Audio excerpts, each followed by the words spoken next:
Good morning, everyone. Welcome to the Unacademy YouTube live session. Today, I am Dr. Devesh Mishra going to discuss about the lung tumors. So, another very important topic for all exams. So, those students who are going for FMG exam now on 31st of the August will be very useful from here, and you will be getting some question also from here, right? So, listen to it very carefully. Definitely, you are going to have some exam question.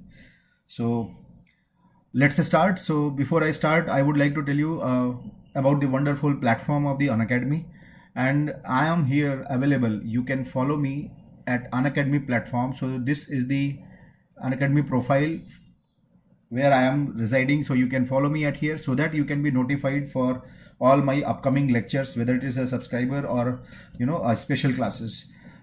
There is a one announcement that we have started one lecture, that is the comprehensive course on pathology for NEET PG 2022, right? So for those who are in final year and pre-final year, for them it will be very useful, but it will be equally useful for those who are preparing for the NEET 2021 also.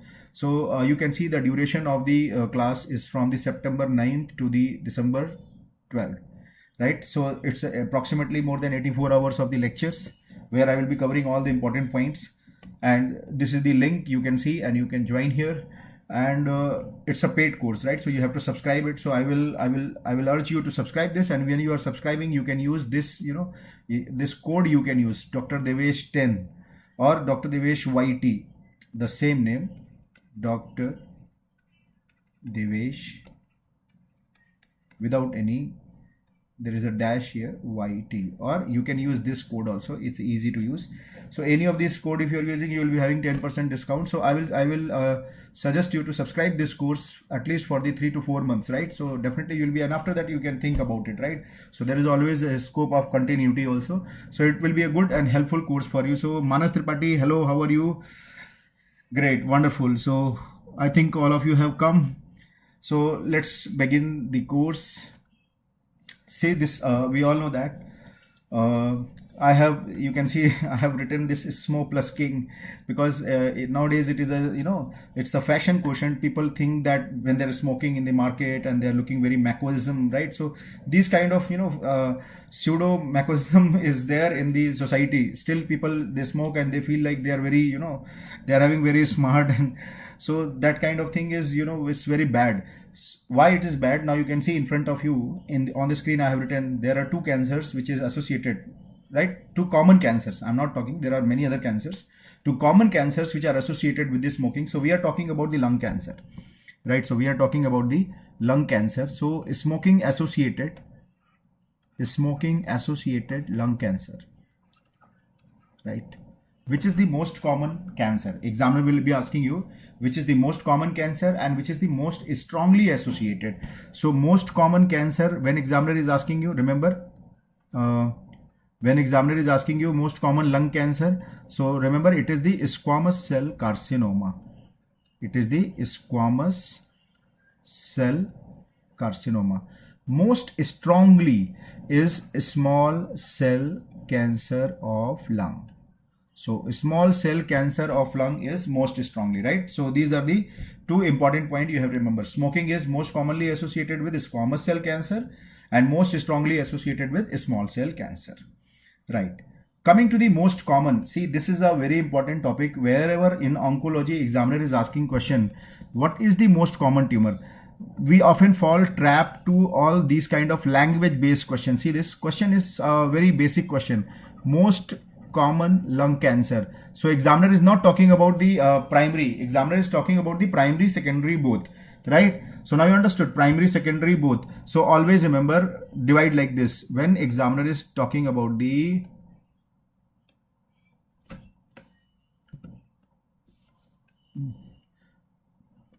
pediatric age group or adult age group, in both the age group you can see that what is most common cancer? Secondaries or metastasis is most common. So always remember, metastasis or secondaries are more common than primary. Be careful. In exam, this kind of language examiner is using. Most common lung cancer, secondaries. Remember this. Pediatric, what is the most common? Primary. So what is the most common primary for this secondary? So remember, pediatric age group, osteosarcoma is more commoner than Wilms tumor. Osteosarcoma is more commoner than Wilms tumor. In adult, if you see what is the most common primary for the metastasis, see secondaries, and what is the most common primary for the secondary? So in female it will be the breast cancer, in male it will be the lung cancer, and overall it will be the lung cancer from the other lung, right? So these are the important thing you have to remember. Most common lung cancer, if examiner is asking, your answer should be the secondaries, right? Pediatric also and adult also. Now look at the question which had been asked in NEET PG exam 2015. Most common benign tumor of the pediatric age group. What is the most common benign tumor of the pediatric age group, right? So most common benign tumor of the pediatric age group is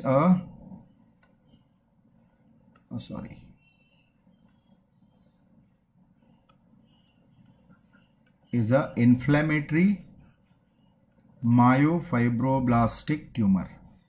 So inflammatory myofibroblastic tumor is the most common benign tumor in the pediatric age group.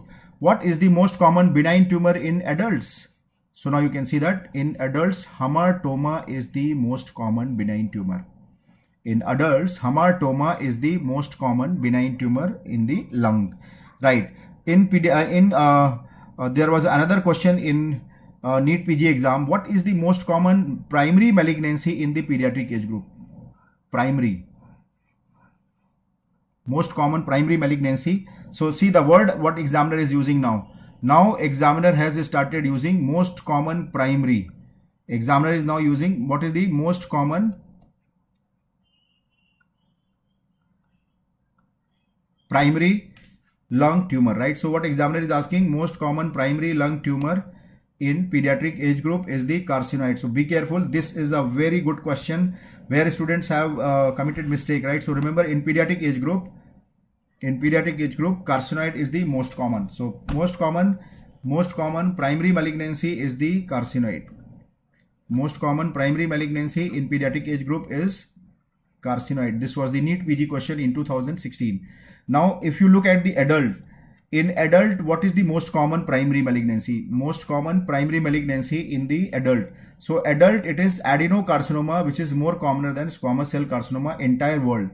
But if they are asking in context with India, then you have to remember, in India, squamous cell carcinoma is the most common, right? So now you understood, these are the basic things which you have to understand, right? These are some basic questions which you have to understand, and here you should not commit mistake. These are very easy question. If you have read it, easy question only, right? So that's what I said. Always have a careful look on the, the language of the question. Which lung tumor is most common? So remember, it is metastasis is most common, both pediatric and adult. Pediatric, most common primary for the secondary is the osteosarcoma. In adult, female is the breast and male is the lung cancer. Most common benign tumor in pediatric is inflammatory myofibroblastic tumor. Most common primary malignancy is carcinoid, right? Most common primary malignancy of the lung in the pediatric age group is the carcinoid. Most common benign tumor in adult is the hamartoma, and malignancy is adenocarcinoma. But in India, if they are asking, your answer should be the squamous cell cancer, right? Now we will see some of the histopathology, because this is the basically image based discussion. So now you can see that this is the pulmonary hamartoma, right? This is the pulmonary hamartoma. How you will identify hamartoma is having abnormal tissue at normal anatomical site, right? So that was the description of the hamartoma given in DNB exam, right? So what is hamartoma? Hamartoma is abnormal tissue at normal. So what we are seeing here, is the lung tissue, right? So this is the lung biopsy. This is how examiner will be also giving you in exam. Lung biopsy is given. What is your inference, right? So what is your inference? So what you will find here, that you can see, what is this area? Can you see? This is all cartilage. I'm just writing this on this area. These are the cartilages, right? And what are these cells? These are the fat cells. So you can see full of fat cells. So cartilage is there, fat is there. So cartilage, fat, and you can see these are the smooth muscles also running through, right? So these are the smooth muscles. smooth muscles. And here you can see the respiratory epithelium, that columnar epithelium is present, right? So that is how you are going to identify hamartoma. There is all these components, cartilage, fat, smooth muscle, and they will be having entrapment of the respiratory epithelium also, right? Now the question is, in pulmonary hamartoma, what is the most common component out of all these four: cartilage, fat, smooth muscle, respiratory epithelium, right? So that can be the question. And remember, I had marked here, cartilage is the most common component. So most common component in pulmonary hamartoma is a cartilage, right? So most common component in the pulmonary hamartoma is cartilage, and this can be the future question also, right? So pulmonary hamartoma, how you are going to identify? Examiner will be giving you history that this is the lung mass, and how history will be mentioned that on chest x-ray they will be having coin-like lesion, incidental coin-like lesion, right? So coin-like lesion will be present on the chest x-ray. You have taken out the biopsy, and biopsy you are seeing cartilage, fat, smooth muscle, and respiratory epithelium. So we will be thinking about the pulmonary hamartoma, right? So this is how you are going to identify pulmonary hamartoma, right? Here are a few words about the adenocarcinoma, right? Just remember that adenocarcinoma is the most common subtype in the never smokers, but that does not mean that they are not having associated with the smoking. They are having association with smoking also. They are having association with smoking also, but this is the most common in the never smokers, right? What can be the future question from the Robbins? What is the most common mutation? Because this is very prominently written in the new edition. Older edition also it is given, but quite prominently written in the newer edition. KRAS gene mutation is present in the lung adenocarcinoma. Most common mutation in lung adenocarcinoma is KRAS mutation, right? And what is the clinical significance? This is having association with the worse prognosis, right? Worse prognosis. Always remember, they are having association with the anaplastic lymphoma kinase gene also. So anaplastic lymphoma kinase gene was the AIMS question, that they are associated with which lung cancer. So that time they have not given adenocarcinoma, they had given another option. So they are also associated with that benign tumor of the pediatric lung, that is inflammatory myofibroblastic tumor. Inflammatory myofibro plastic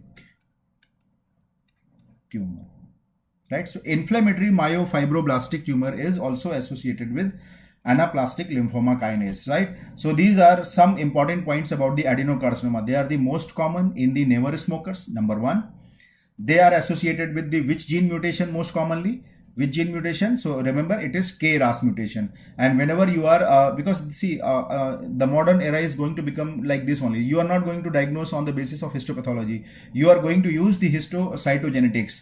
In cytogenetics, you are going to see the KRAS gene mutation is present. So whenever we will be finding, so we can see what is the benefit of the cytogenetics, why it is upcoming. Because once we will see this kind of cytogenetics, we can understand this type of lung carcinoma is having worse prognosis, right?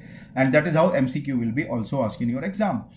And third important thing is anaplastic lymphoma kinase gene is associated with two lung tumor. One is benign pediatric tumor, inflammatory myofibroblastic tumor, and second is the adenocarcinoma of the lung, right?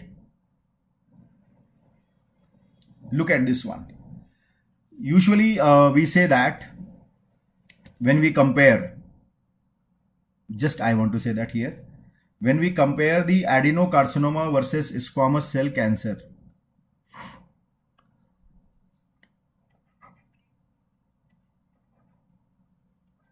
adenocarcinoma versus squamous cell cancer, right?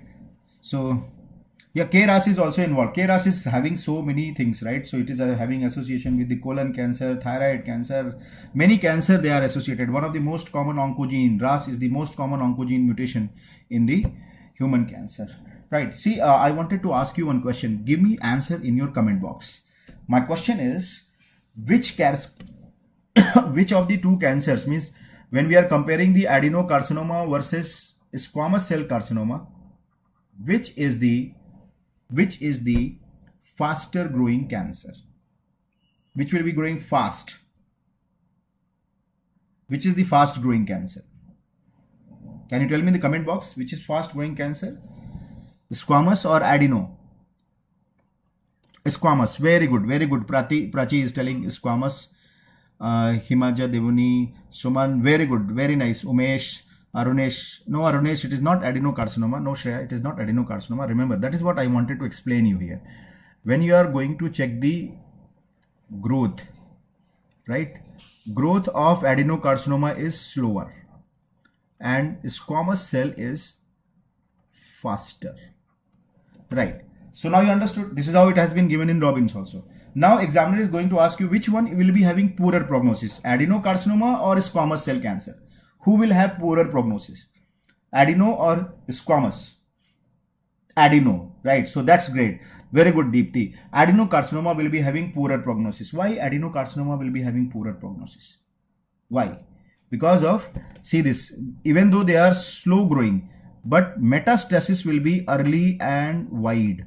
Remember why they are having poor prognosis? Because of early and wide metastasis will be present here, not here. Early and wide metastasis you will see in adenocarcinoma, and that is why adenocarcinoma will be having poorer prognosis, right? So in general, adenocarcinoma carries a poor prognosis, right? Now the question is, which variant of adenocarcinoma will have good prognosis? That was the question in the NEET PG 2015. Though lung cancer classification by WHO has come that time, before that time itself, but examiner can ask these questions because bronchiolo-alveolar carcinoma, see that is the cancer which I am going to show you now. This is the bronchiolo-alveolar carcinoma, right? This is the bronchiolo-alveolar carcinoma. Bronchiolo-alveolar carcinoma. So bronchiolo-alveolar carcinoma is a variant of adenocarcinoma. So what is this? This is the variant of adenocarcinoma, right? This is the variant of adenocarcinoma, and actually it is now called as adenocarcinoma in situ. Adenocarcinoma in situ, because they are not going to infiltrate into the basement membrane or the surrounding tissue. So as you can see that tumor cells are growing very sweetly like this. Just they are following the alveolar septa. See, these are the alveolar septa, right? These are the alveolar septa, right? And these are the tumor cells. These are the tumor cells which are growing along with alveolar septa. So they are growing along with alveolar septa. You can see there is another tumor cell. They are all growing along with the alveolar septa. So that is why it is called as lepidic pattern, right? They are growing along with the alveolar septa, right? So they are not infiltrating any surrounding structure. They are growing along with the alveolar septa, and that is why it is called as lepidic pattern. Remember, when examiner is asking, it should be the pattern. So growth pattern is lepidic pattern, where the growth is just along the alveolar septa, which is resembling like a butterfly sitting on the fence. Why the name has been given lepidic? Because butterfly is the family of the Lepidoptera. From that it has been derived, Lepidoptera, right? In zoology you have read in +2 and all, right? So Lepidoptera and lepidic pattern is derived from that thing. So remember, lepidic pattern will be seen in bronchiolo-alveolar carcinoma, right? Bronchiolo-alveolar carcinoma, because they are in situ type of cancer. So what will be the prognosis? They will be having good prognosis. Good prognosis, right? So they will be having good prognosis. So you can see here alveolar septas are shown, and tumor cells are just growing along with the alveolar septa. These are the alveolar septa. These are the alveolar septa, and tumor cells are growing along with the alveolar septa. And in this you can see there are lots of mucin. So it is a mucinous type of the adenocarcinoma, right? We can call them as a mucinous type of adenocarcinoma. So this bronchioloalveolar carcinoma, what is the origin? From where they will be originating? Which cell? Right? This is another important MCQ which examiner asks. They are arising from the Clara cells which are present in the terminal bronchiole. Right? Which are present in the terminal bronchiole.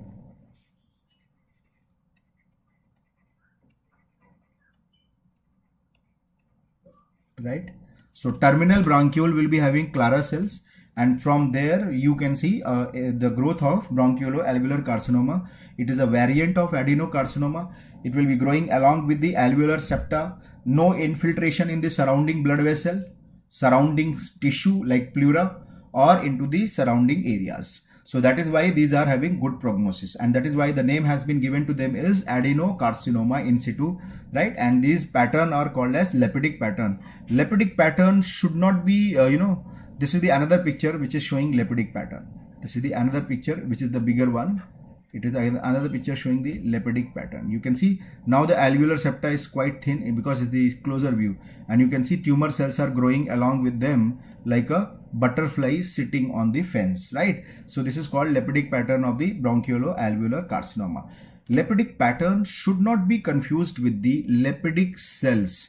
See, what are the lepidic cells? Lepidic cells are the stellate mesenchymal cells, where you will find them in the cardiac myxoma. Right, so now you can see in this biopsy, you can see all these are lepidic cell. You can see these are all lepidic cell, stellate mesenchymal cell, stellate mesenchymal cell, right? So these are all stellate mesenchymal cell, right? Stellate mesenchymal cell. This is the lepidic cell, right? So these are lepidic cells, and lepidic cells are seen in cardiac myxoma. So lepidic pattern and lepidic cell, you have to be careful during exam time. Be careful what examiner is asking, lepidic cell or lepidic pattern, right? Now coming to the next one. Can you tell me what is this cancer? What is this cancer of the lung? Just a guess.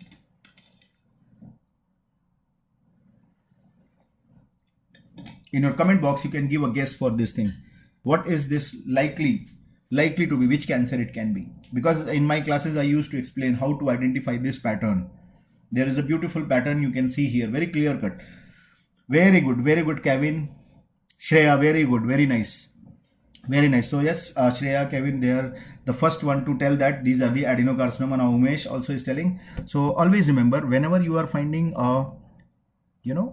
there is a lumen and tumor cells are covering them. Tumor cells are covering them. These are the tumor cells. So this pattern is called as glandular pattern. This pattern is called as glandular pattern, and glandular pattern is seen in adenocarcinomas, right? So this is seen in adenocarcinomas or adenomas. So now this is the glandular pattern. So it is adenocarcinoma. You can see that it's a clear cut. It is visible here, right? So you can see here, this is the lumen, right? And tumor cells are around them, right? So this is the glandular pattern. So it is a adenocarcinoma of the lung. So this is the adenocarcinoma. Just now we were discussing KRAS mutation is most common. They are more common in non-smokers, right? KRAS is present, then it will be having poorer prognosis. And now the thing is this Robbins picture only. What is this brown IHC? What is this brown IHC? Can you tell me which IHC marker we use for the adenocarcinoma of the lung? This was the previous year question also in PGI exam. What is the IHC marker for the adenocarcinoma of the lung? Can you tell me? Yes, very good. IHC marker. IHC, immunohistochemistry. They are not hemostatin. I am asking IHC marker. Which IHC marker you are going to use for, yes, very good, Kevin. It is thyroid transcription factor 1. So remember, it will be thyroid transcription factor 1. So thyroid transcription factor 1 is it's a nuclear transcription factor which is required for the development of the lung also. Remember this point very carefully, because its name is like a thyroid. So do not have that confusion. It is also involved in the lung development. They are also associated with the thyroid cancer. But thyroid transcription factor 1 is an important transcription factor which is required for the lung development, and nowadays it is used as a IHC marker number 1. TTF1 will be positive. Second, what is the another marker we can use here? So another marker is napsin A. So lung cancer is, adenocarcinoma is napsin A positive. So this is the another important thing you have to remember, napsin A positive. So adenocarcinoma is napsin A positive, right? Now look at this one. These are the IHC marker I have written here so that you can revise it and you should remember it for the exam also. We were talking about the adenocarcinoma. One of the very frequently asked question is the cytokeratin 7 and cytokeratin 20. CK7 positive, CK20 negative. Remember, adenocarcinoma will be cytokeratin 7 positive but 20 will be negative. Cytokeratin 7 will be positive and 20 will be negative in the squamous cell cancer also. Right? So now I understood. Cytokeratin 7 positive, 20 negative is both squamous and adenocarcinoma. So how to differentiate the adenocarcinoma? Adenocarcinoma will be differentiated by thyroid transcription factor 1 and napsin A positive. This was previous year PGI question also. Remember, this is the PGI question. Lung adenocarcinoma will be positive for which of the following IHC markers? CK7 positive, CK20 positive, thyroid transcription factor 1 positive, napsin A positive. So like that examiner had given question in exam, right? So which is not positive? 20 is not positive. Now you understood. Cytokeratin 7 will be positive, 20 will be negative. 7 will be positive, 20 will be negative, and it is true for both squamous and adeno. So how we are going to discriminate? Adenocarcinoma will be TTF1 positive and napsin A positive, whereas squamous cell carcinoma, these are the two new marker given in Robbins you have to remember, which is widely used nowadays, P40 plus and P63 plus. So P40 and P63, remember P40 and P63 is also a marker of squamous cell cancer apart from the cytokeratin 5 and 6.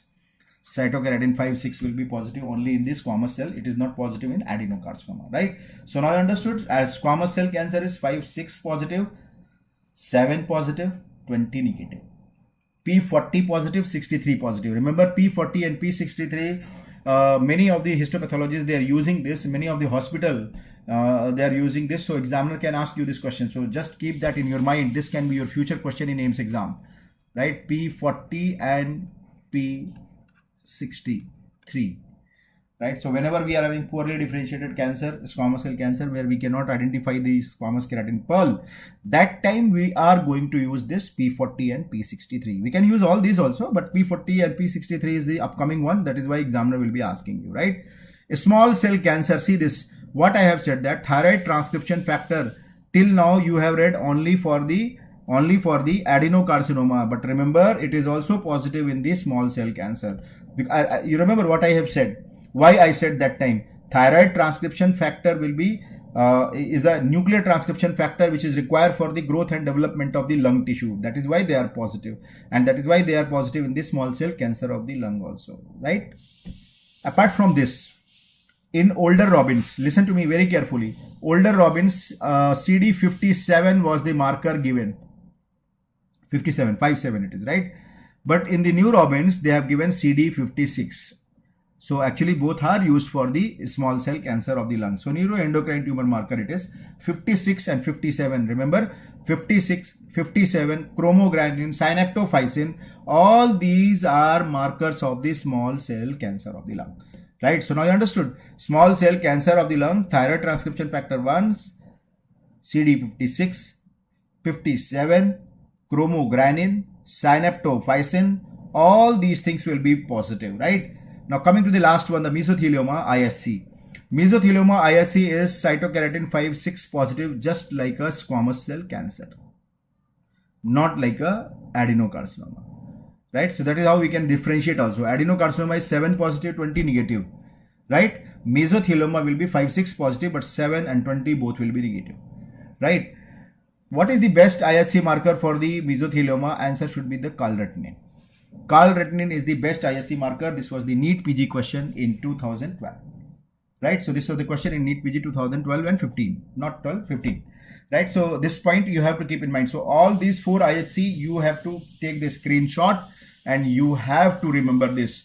you cannot run away, because AIMS, All India, DNB, PGI, these people are very much fond of IHC of the lung cancer, and these are the some of the very important IHC I have written, which have been asked and which is going to be asked in your future exam, right? Fine.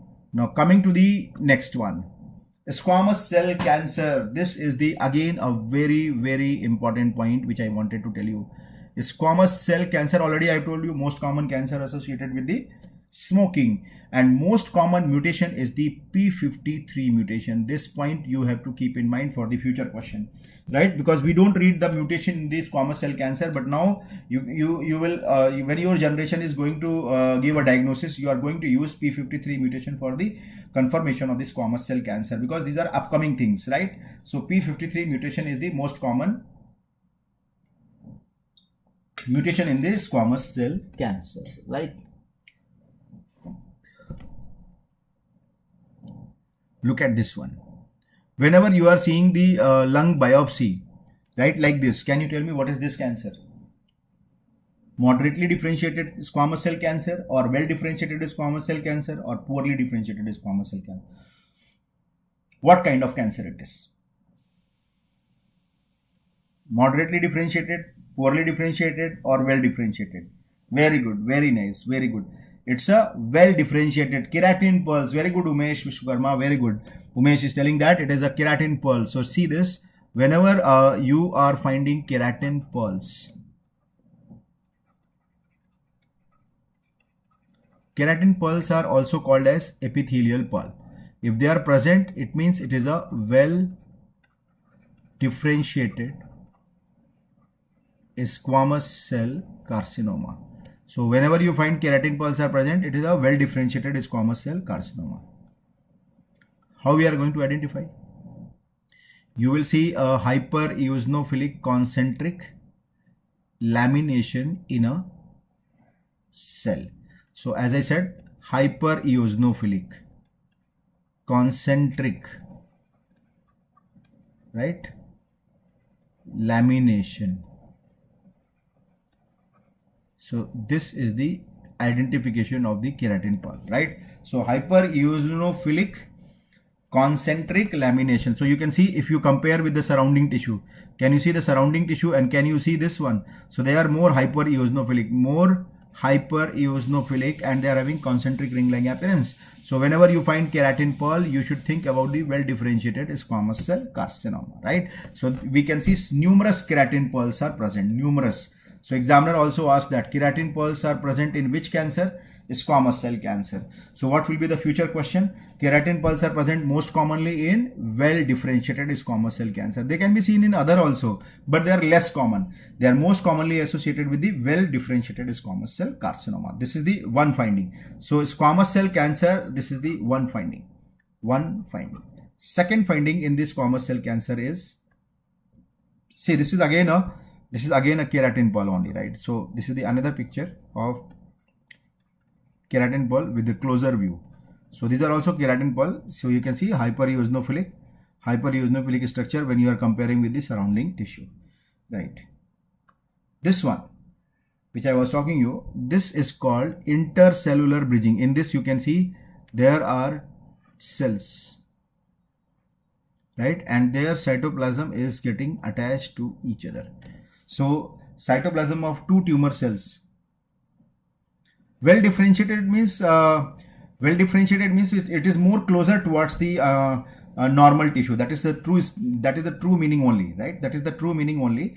But it will not be like a true normal tissue. It will be resembling like a normal tissue, but this will not be normal tissue. That is the meaning. You are correct only, Shreya Reddy. Well differentiated means they resemble normal tissue, but they will not be normal tissue. They are resembling. And how you are going to differentiate? By seeing the keratin pearls, right? How you will identify this is the normal tissue? When you are seeing a lung cancer biopsy, it will be very difficult. Practically, it is impossible, right, to say that it is a squamous cell cancer. So that time keratin pearl will be giving us hint that keratin pearls are present. So it is a squamous cell cancer. It's a well differentiated, right? So here I am showing you intercellular bridging. Here I am saying you, telling you intercellular bridging. This was also question in the NEET PG exam. Intercellular bridging is seen in which cancer? Squamous cell cancer. Which type of squamous cell cancer? So your answer will be moderately differentiated squamous cell cancer. So moderately differentiated squamous cell cancer will be having intercellular bridging. Here you will see the two tumor cells, and their cytoplasm will be connecting to each other, right? So now I am showing you these are the two tumor cells, and their cytoplasm are connecting to each other. So this is called intercellular bridging. So here also you can see this is the intercellular bridging, moderately differentiated. You can see a more clearer view of the intercellular bridging in this diagram. Now you can see that in this picture you can see beautiful intercellular bridging. You can appreciate, here you can see, right? So this is the again a intercellular bridging. Intercellular bridging will be present in moderately differentiated squamous cell cancer. Look at this one. See, this is how you will see the squamous cell, and this is the squamous cell cancer which is infiltrating into the underlying stroma. These are the squamous cell tumor. These are the squamous cell tumor. So now you can see these are bigger squamous cell tumor which are infiltrating into the stroma. These are again some inflammatory cells, and some other cells are present along with them, right? So how you will identify this, because it doesn't look neither moderately differentiated nor well differentiated. So what is this? It's a poorly differentiated squamous cell carcinoma. A smoker came, whose lung biopsy was done. This is shown. And suppose you are having practically, I'm talking about the practical situation and MCQ also, and you are seeing a carcinoma. It's a carcinoma. Say I'm saying it is a carcinoma. I identified that they are infiltrating into the underlying tissue. It's a carcinoma. But I'm confused whether it is a squamous cell cancer or some other cancer. So how I'm going to discriminate? Then I am going to use the immunohistochemistry. You remember, they will be positive for cytokeratin 5, 6, 7 and 20 negative. Right? They will be positive for what are those two markers, two IHC markers which are new, P40 and P63, right? So both will be present in the IHC of the squamous cell lung cancer. So this point you have to remember, that squamous cell lung cancer IHC marker will be P40 and P63 also, right? Here we have to understand one more important thing, that squamous cell carcinoma is most commonly associated with the hypercalcemia as a paraneoplastic syndrome, right? As a paraneoplastic syndrome. These are the most common cancer associated with the paraneoplastic syndrome, that is the squamous cell carcinoma. There was a question in DNB exam. So those who are writing FMG exam, they can also expect this kind of question. If examiner asks you, listen to my question very carefully. Hypercalcemia is a paraneoplastic syndrome in which cancer? Squamous cell cancer or small cell cancer or both? So what will be your answer? See the language, listen to my language very carefully. My question is, which is having association with the hypercalcemia as a paraneoplastic syndrome? A, B, both of the above. Yes, very good. Remember, this is very important point. There is a hypercalcemia in small cell cancer of the lung, but most commonly, that is why we are using word most commonly, they are associated with the squamous cell. So be careful for this kind of the language twist in the exam. Most common cancer associated with the hypercalcemia, squamous cell. Hypercalcemia is associated with both squamous and small cell. Right? Done? Fine. Move to the next one. Small cell cancer, right? Small cell cancer, what is the, what will be the finding? You can see here I have written all these are new things which I found in Robbins, right? And I'm not saying these are the new point added here.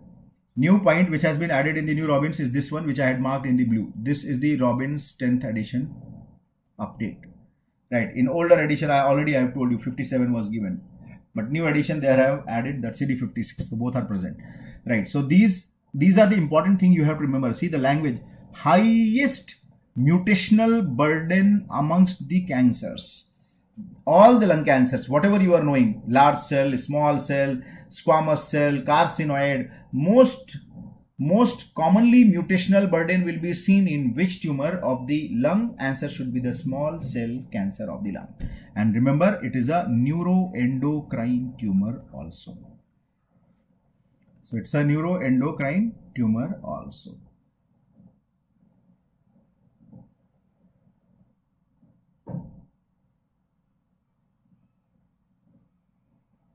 Right? So this is the most common neuroendocrine tumor and most commonly associated with the mutational changes. Right? Again, second line is again a very important thing. Universal, almost universal. This is the line. This is the language of the Robbins, which I have directly taken from there. Almost universal inactivation of both P53 and retinoblastoma. Remember, both important genes which we study in neoplasia. P53, guardian of the human genome. You remember? Retinoblastoma, governor of the human cell or cell cycle. Both will be inactivated in all small cell cancer of the lung. Remember, all small cell cancer of the lung will be having universal mutation in the RB and P53. Both will be, remember, both will be universal. So that is what you can notice here. Universal inactivation of P53 and retinoblastoma gene both. Right? So this is the another important thing. L-MYC amplification is another older question. We all know that L-MYC amplification is there, right? Neurosecretory granules are seen in which tumor? That is the another frequently asked question in exam, and that is the small cell cancer of the lung. There was a diagram or image based question in the AIMS exam previous year, May AIMS exam, not this year, previous year, right? They have shown the neurosecretory granule and they had asked this, what is this? Electron microscopy they have shown and they had asked you, what is this, right? So that was neurosecretory granules.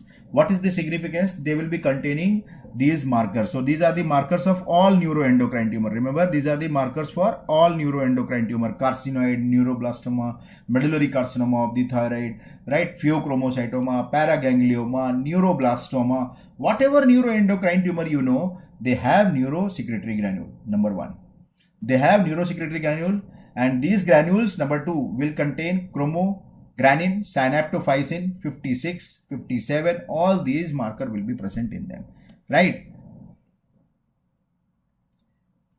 All neuroendocrine tumors, I will just tell you one important thing.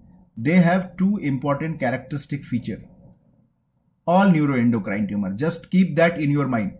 All neuroendocrine tumor will be having two characteristic features when you are looking at their cells, right? Number one is the when you are looking into the nucleus will be having fine stippling of the chromatin. Fine stippling of the chromatin. So this fine stippling of the chromatin is the reason for calling them as a salt, pepper,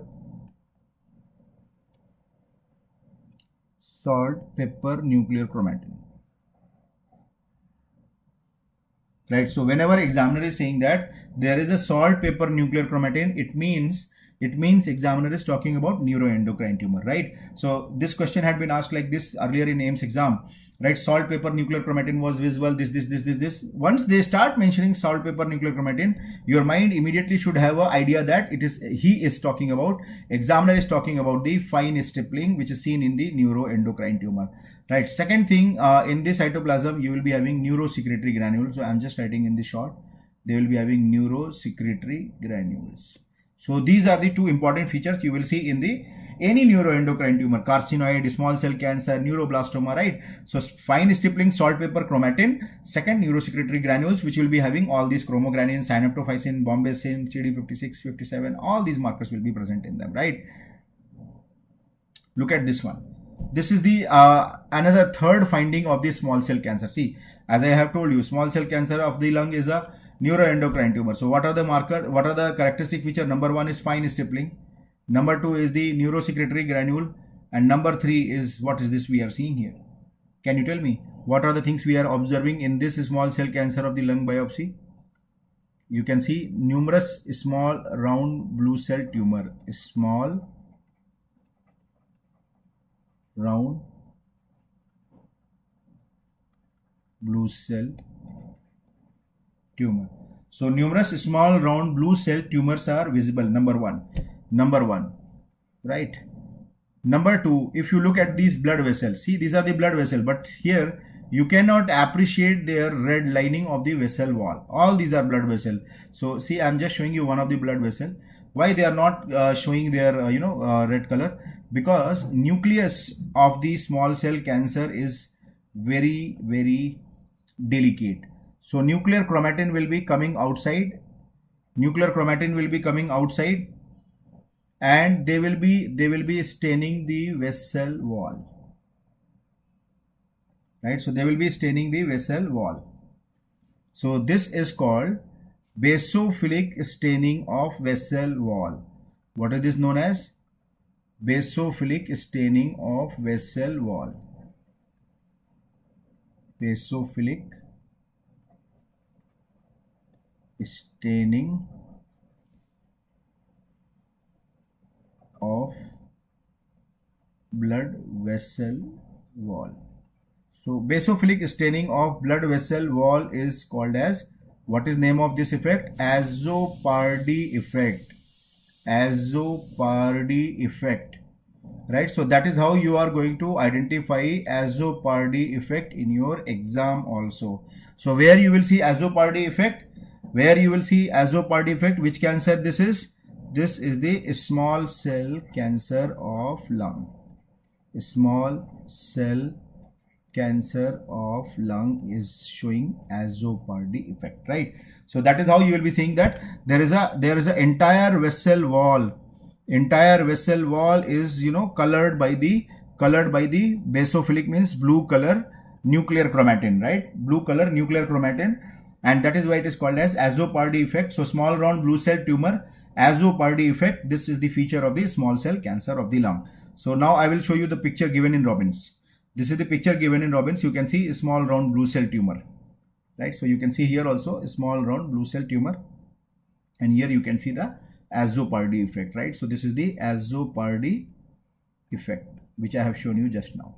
So examiner will show you Azopardi effect in exam on histological examination, and he will ask you what is the most common paraneoplastic syndrome associated with the small cell cancer of the lung. Means this cancer of the lungs, right? So examiner will be asking you with this cancer. So by seeing this, you will understand these are the small cell cancer of the lung. And small cell cancer of the lung, what is most common paraneoplastic syndrome? Can you tell me? What is the most common paraneoplastic? NEET PG question in 2016. Most common paraneoplastic syndrome. Yes, very good, very good. Tapas, Dr. Sunil, Suman also, very good, very nice, very good. Umesh, very good, excellent. So it is SIADH, right? SIADH is the most common paraneoplastic syndrome in the small cell cancer of the lung, right? So now you understood small cell cancer of the lung, Azopardi effect, and their paraneoplastic syndrome. This is the cytology of small cell cancer of the lung. What you are seeing, can you tell me, anybody, what you are seeing in this biopsy of the lung, small cell cancer of the lung? What is visible here? Can you tell me in the comment box? Saltpeter nuclear chromatin is there. I don't want to listen to that thing. What else you are observing in this? What else you are observing in this cytological preparation? Very good, very nice. Can you see this? There are certain nucleus like this. Right? Look at this nucleus, look at this nucleus, and look at this nucleus. Just look at these nuclei.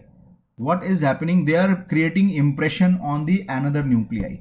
They are creating impression on the another nuclei, and this is called as nuclear molding. Nuclear molding.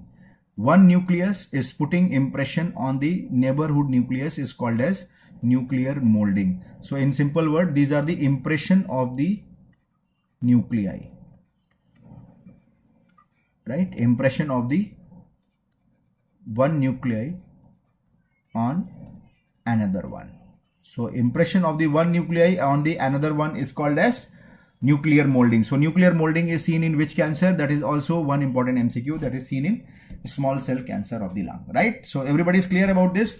So we have seen 4 important properties in the small cell cancer of the lung: saltpeter nuclear chromatin, neurosecretory granules, and azoparty effect, and fourth one is the nuclear molding, right? Now we will see that what will be the neurosecretory granule. So this is the electron microscopy of neurosecretory granules, right? So now we are seeing neurosecretory granules, and in this electron microscopy, if you observe them, what you are observing? There are dark, dense circular structure. So what are these dark, dense circular structure? These are neurosecretory granule. How we will define them?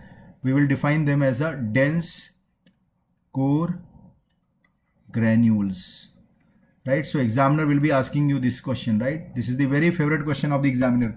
On electron microscopy, dense core granule is seen in which tumor? So remember, any neuroendocrine tumor, paraganglioma, pheochromocytoma, small cell cancer of the lung, carcinoid, neuroblastoma, any neuroendocrine tumor. So where you will see any neuroendocrine tumor will be having dense core granule, and this was previous year AIMS question, right? So they have shown this electron microscopy of this tumor.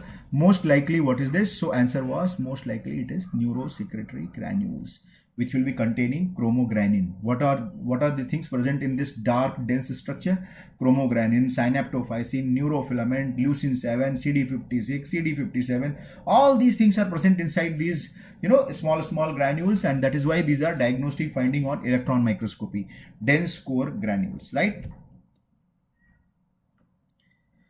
This is about carcinoid, which is again a neuroendocrine tumor. Here I wanted to tell you some important point. The brief discussion about the typical and atypical carcinoid, right? So what is the difference between typical and atypical? First of all, we all know that typical will be common. Typical is growing slow. So remember, common and slow growing. So just I am writing here common and slow growing. I have marked the important thing, but just for the sake of making you understand, common and slow growing. Atypical is rare and fast growing, right? This much is enough for this one. Now what is important thing is the biochemical test. Biochemical test, when you are going to see, you will identify the high level of serotonin and chromogranin A in the blood. In the typical one, see this, typical is having high level of the serotonin and chromogranin A. That is the differentiating feature from the typical and atypical. Atypical is having normal level. You can see that normal level of the serotonin and chromogranin A in the blood. Second thing, this was the previous year NEET PG question also. What is the tumor marker of carcinoid? 5-hydroxyindole acetic acid. Remember, 5-hydroxyindole acetic acid is the tumor marker, and where you will find them in the urine. So 5-hydroxyindole acetic acid will be increased in the urine of the typical carcinoid. In case of atypical, they will be normal. So again, you can see that normal 5-HIAA in the urine of atypical. That is why they are atypical. Why they are atypical? Serotonin, chromogranin, 5-HIAA, all three are normal. Where? In the blood and urine. But remember, when you talk about the urinary serotonin, remember this point, high level of urinary serotonin will be present in the atypical, and that is the atypical again, right? So high level of urinary serotonin will be present, and they will be having high level of the hydroxytryptophan also, right? So these are the basic difference between the typical and atypical, right? Clinically, they will be slow growing, typical, right? Slow growing, rare spread, good prognosis. Atypical, fast growing, common spread, bad prognosis, right? Biochemistry, serotonin, chromogranin A will be high in case of typical, whereas it will be normal in the blood of the atypical. Then you see the urine examination. Urine examination, 5-HIAA will be high in typical. It will be normal in atypical. But remember, serotonin will be high in the urine of atypical. That is atypical finding. Now you understood? That is atypical finding, that serotonin in the urine is high in case of atypical carcinoid, not in the typical one. Second important thing is the 5-hydroxytryptophan will be there. two important things on the histological examination when you are seeing the microscopic examination or histology, right? So always remember they will be having less than 2 mitotic figure per 10 high power feet, and there will be no necrosis and hemorrhage. That's all. No necrosis, no hemorrhage. No necrosis, no hemorrhage, right? So this will be the feature of the typical lung carcinoid. So that is how you have to remember, right? So that is how you have to remember that less than 2 mitotic figure, no necrosis, no hemorrhage. Whereas in atypical, you will find more than 2 mitotic figure per high power field. In simple words, you remember like that. Don't remember like 2 to 10. It's a cutoff, less than 2, more than 2. Less than 2, typical carcinoid. I will post in my this group, my Telegram group. I will post. There is no, there is not much, importance in that flow chart. I will post that thing also. Yes, I will post that thing. Don't worry. Here I have not brought that because of it's a basically image based discussion. So I just discussing important point only, right? So more than 2 mitotic figure, and remember there will be a presence of necrosis. So in this you will find necrosis and hemorrhage, both will be present. And always remember pleomorphism is the feature of atypical only. Pleomorphism will be including everything, that NC ratio is high, hyperchromatic nuclei, all these things will be included in that thing only, right? So pleomorphism is present in the atypical carcinoid, right? So now I am going to show you one more important point. This was the question in JIPMER exam 2017 and 16. Older PGI and AIMS question also. What is tumorlet? So remember, tumorlet is also a neuroendocrine tumor of the lung, right? So what is tumorlet? It is a neuroendocrine tumor of the lung. And what is the origin of this tumorlet? That was the question in the JIPMER exam. Origin is from the type 2 pneumocytes, right? Origin is from the type 2 pneumocytes. Response to the chronic inflammation. How they are formed? Because of the chronic inflammation and the scarring. Here I will tell you, because these are the neuroendocrine tumor. So tumorlet versus carcinoid. Actually they say that precursor of carcinoid is the tumorlet only. They say that precursor of carcinoid is the tumorlet only. From the tumorlet only there will be the origin of the carcinoid. So how we can discriminate tumorlet from the carcinoid? Remember, only one thing can discriminate them. See, tumorlet is defined as hyperplasia, size less than 5 millimeter or less. This was the JIPMER question. Size will be less than 5 millimeter. Size of the tumorlet is the less than 5 millimeter. And when this size is more than 5 millimeter, always remember, this will be called as typical carcinoid. That is why I said tumorlet versus carcinoid. Size is the only criteria. That was the question in the PGI exam. This was the statement, right? Regarding tumorlet, which of the following is a true statement? And this was the true statement. Only size is the criteria. No mitotic, no necrosis, right? So there is a no mitosis, no necrosis, but the only criteria which you can discriminate from the typical carcinoid is the size. Less than 5 millimeter, it will be called as tumorlet. More than 5 millimeter, it will be called as carcinoid. That is why I said this is supposed to be the precursor of the future carcinoid. When size will become more than 5 millimeter, they will become carcinoid. When it is less than 5 millimeter, they will be called as tumorlet, right?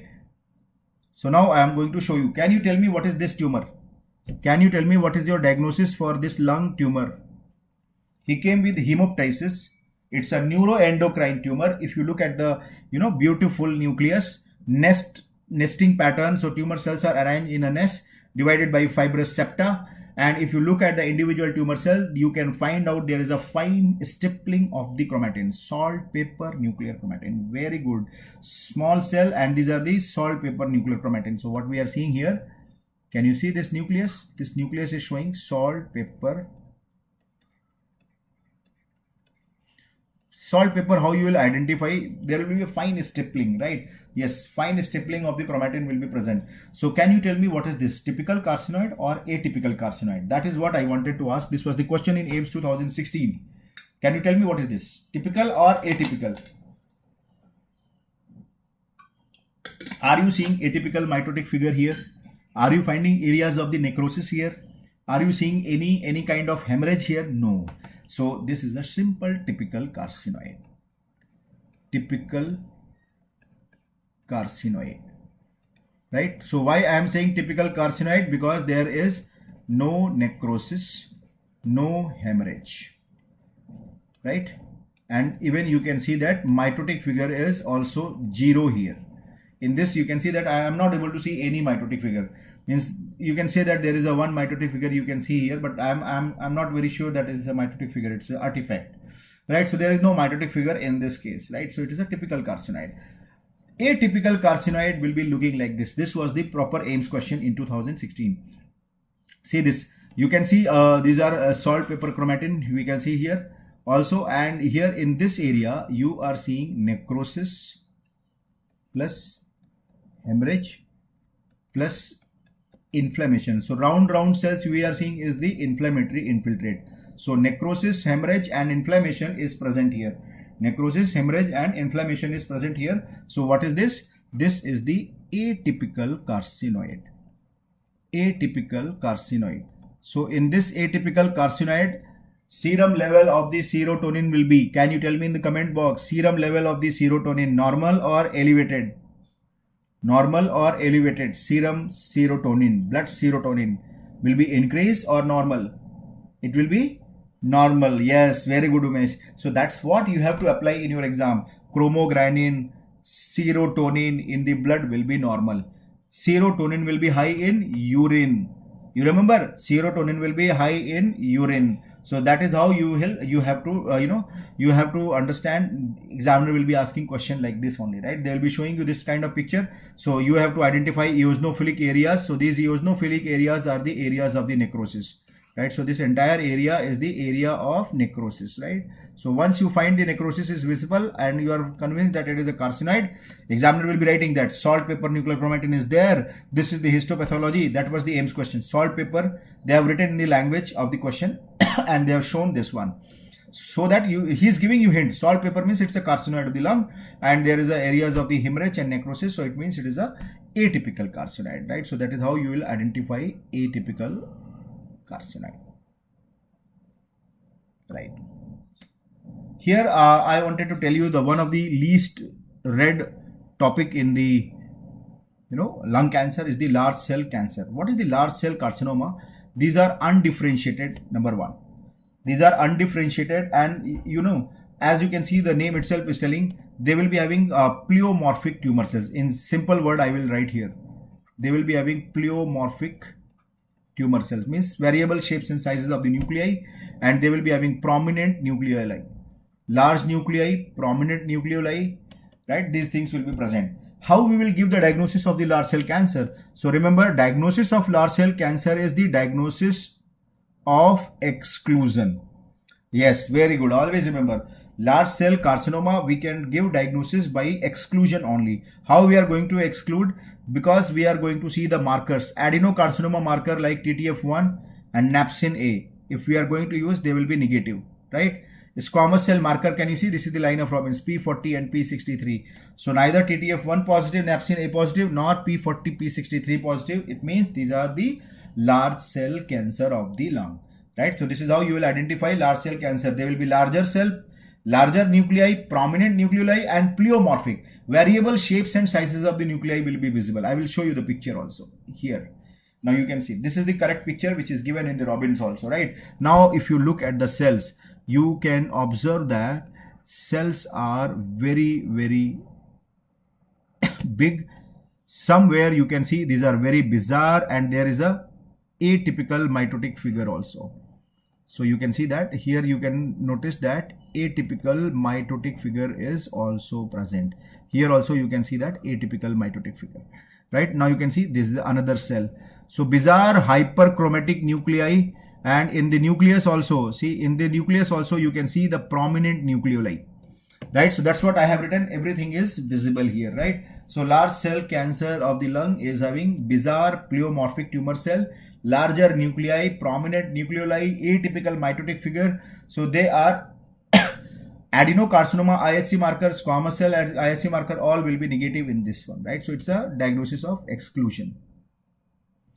This is the ultrastructural feature of the lung cancer which examiner had asked. Here I will not tell you to mug up entire table. I will just tell you these 3 points you have to remember. Number 1 is desmosomes and tonofilaments. Number 2 is secretory rough endoplasmic reticulum. And number 3 is the neurosecretory granule. This was the question 3 times in AIMS exam, 2013, 14 and 15. Continuously they had asked question. And how they will be asking, I will tell you. They will be asking question, numerous desmosomes and tonofilaments are visible along with secretory rough endoplasmic reticulum. What is your diagnosis? What is your diagnosis? I understood. So when examiner is saying desmosomes, tonofilaments, so it will present in all of them, right? All of them, small cells, squamous, adeno, all of them will be having, right? But once they will start taking the name of secretory rough endoplasmic reticulum, so you can see it is absent from the squamous, from the small cell, and it is present only in case of the adenocarcinoma. So answer is adenocarcinoma. Desmosomes, tonofilaments along with the neurosecretory granule. Can you see this? Neurosecretory, the 6th one. Then what will be your diagnosis? Neurosecretory granule is also absent in the squamous, absent in the adeno, only present in the small cell cancer of the lung. Right? So this will be the small cell cancer of the lung. So that is how question will be asked in your exam. So this electron microscopy is very important, right? So just remember, what can be the future question? May not be with the rough endoplasmic reticulum, may not with the secretory rough endoplasmic reticulum. They may write these 2 other things which is not seen in other lung cancer. What are these things? Tight junctions and lumina. So remember, for the future exam point of view, tight junctions and lumina. This can be the future question in the AIMS exam especially, right? So tight junctions plus lumina along with the desmosomes and tonofilament is a feature of adenocarcinoma, right?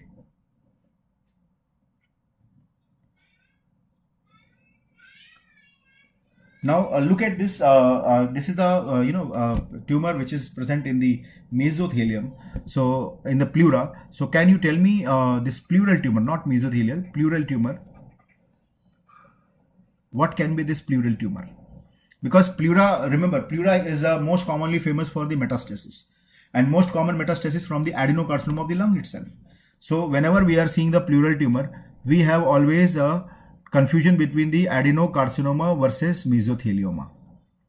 Adenocarcinoma versus mesothelioma. So how to discriminate adenocarcinoma versus mesothelioma? Already ISC I have discussed, so I'm not going to discuss again, right? Already ISC have discussed. So we can use the electron microscopy.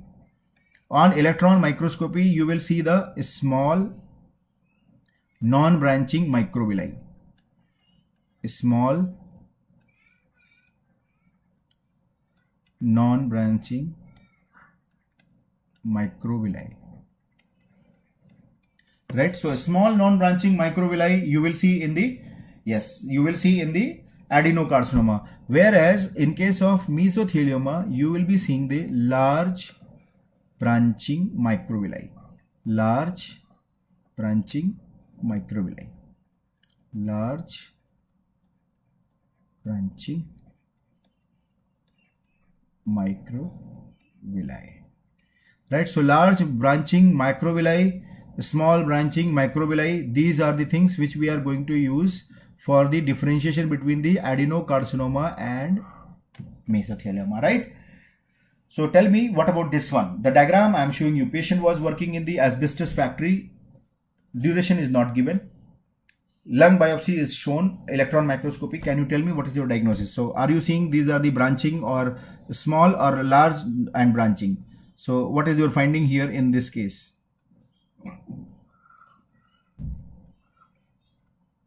In this case we are seeing this one.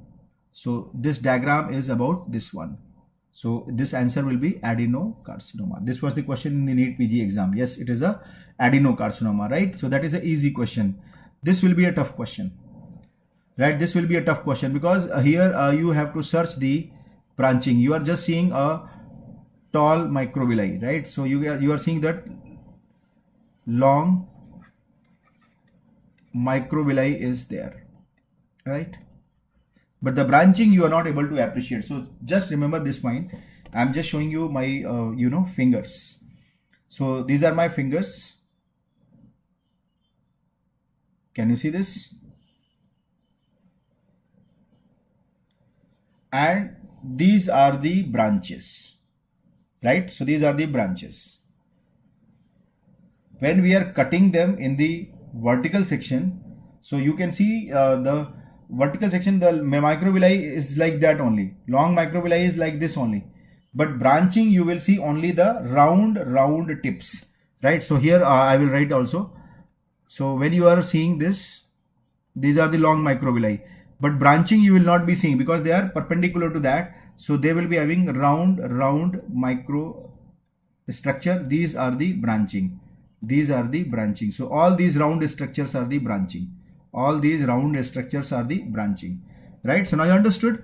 So you can see the tip of my finger. Tip of finger was the branching, right? So that is how you will appreciate branching. So this is the case of mesothelioma. Long microvilli with branching. Long microvilli with branching, and this is the feature of mesothelioma, right? Done. So this is electron microscopy.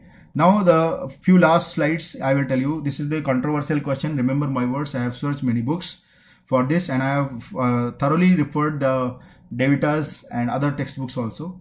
Harrison, it is not given, right? So I'm just telling you what are the most common mediastinal tumor. Most common mediastinal tumor in the anterior mediastinum is thymoma. Most common in the posterior mediastinum is the most common in the posterior, most common in anterior, most common in posterior, most common in the middle mediastinum is bronchogenic cyst. Most common in the middle bronchogenic cyst, right? But what is the most common overall mediastinal tumor? Most common overall mediastinal tumor. So remember, answer will be the neurogenic tumor. So this is the most common overall also, right? So most common overall is the neurogenic tumor. It's not thymoma. It's the most common. It is the overall is the neurogenic tumor, right? Thymoma, if they are asking, it can be most common in pediatric age group. Remember, because in some radiology book I read that most commonly it will be seen in the pediatric age group overall, right? Pediatric age group. But when we are talking about overall, including the pediatric age group as well as adult, right? So in that case, neurogenic tumor will be the most common, right? So that is the important thing which I wanted to tell you. Overall, most common mediastinal tumor will be the neurogenic tumor, right? It's not thymoma, it should be neurogenic tumor. This is the very important thing, Pancoast tumor.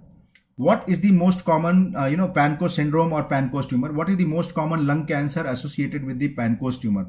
So remember, it is the squamous cell cancer. There should be no doubt. It is never adenocarcinoma. Squamous cell cancer is more commoner cause of Pancoast syndrome in comparison to the adenocarcinoma, right?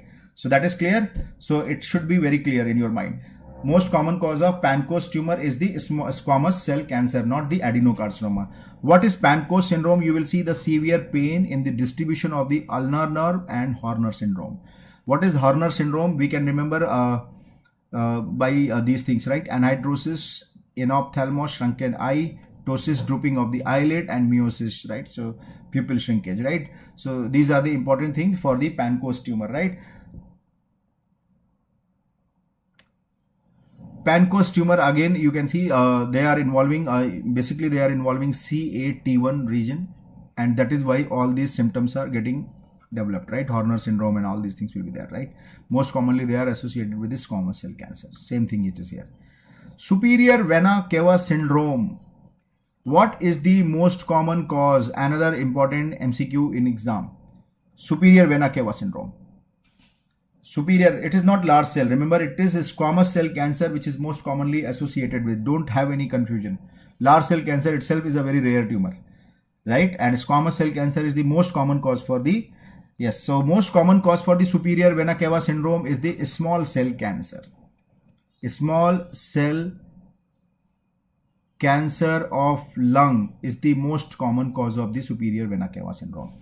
Superior vena cava syndrome, you can see, because now you can see that what is happening. Tumor mass is covering the superior vena cava, which is formed by right and left brachiocephalic vein, right? So they are obstructing. they are obstructing. Because of that obstruction, their drainage area. So what will happen? Now you can see his face is having edema and plethoric, right? Edema and plethoric. And you can find that there will be a venous distension also. You can see here venous distension on his extremities or in his chest area you will be seeing, right? Because tumors are obstructing the superior vena cava. That is why it is called superior vena cava syndrome.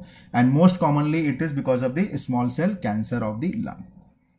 Right. So thank you so much for all you coming and listening to me carefully. This is the this is a very good discussion which I discussed with you. You can expect many questions from here, right?